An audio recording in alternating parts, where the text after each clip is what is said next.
দেশের সেবায় তার সন্তান জীবন দিয়েছে।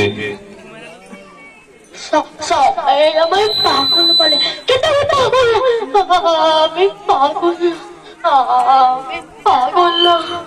আমাকে তুমি চেনো না, আমার বাঁচার সম্পদ চলে গেছে যুদ্ধে চলে গেছে আমার বাছা।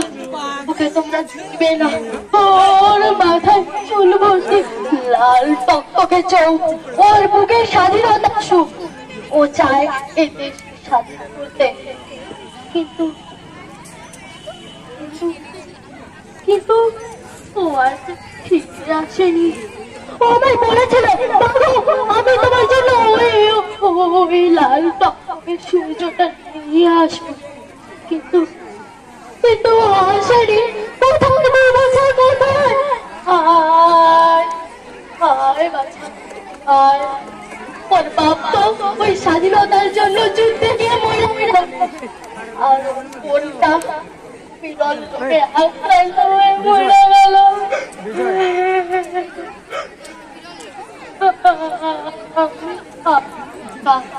আয় বাবা, ফিরে আয়, তোর মায়ের কাছে ফিরে। সবাই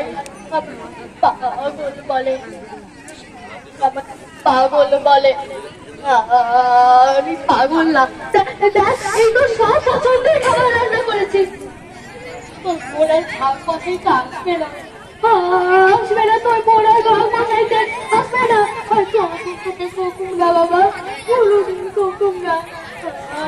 ফিরে আয়, ফিরে আয় তোর মায়ের কাছে, ফিরে আয়। কোথায় আপনারা বলুন না, আমার সফর কোথায়? আমার সফর ফিরিয়ে দিন, আমার সফরকে ফিরিয়ে দিন। কোথায় বাবা, তুই কোথায়?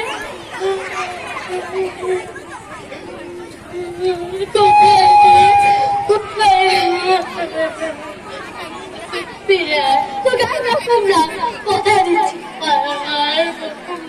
ফিরে আয়, ফিরে আয়। আমাকে করতিস না, ফিরে আয়। সন্তান হারিয়ে মায়ের যে আত্মবেদনা, তারই বহিঃপ্রকাশ ঘটল পল্লবীর মুখ দিয়ে, মধ্য দিয়ে। সুন্দর হয়েছে অভিনয় এবং প্রকাশ ভঙ্গিমা খুব সুন্দর, খুব ভালো হয়েছে।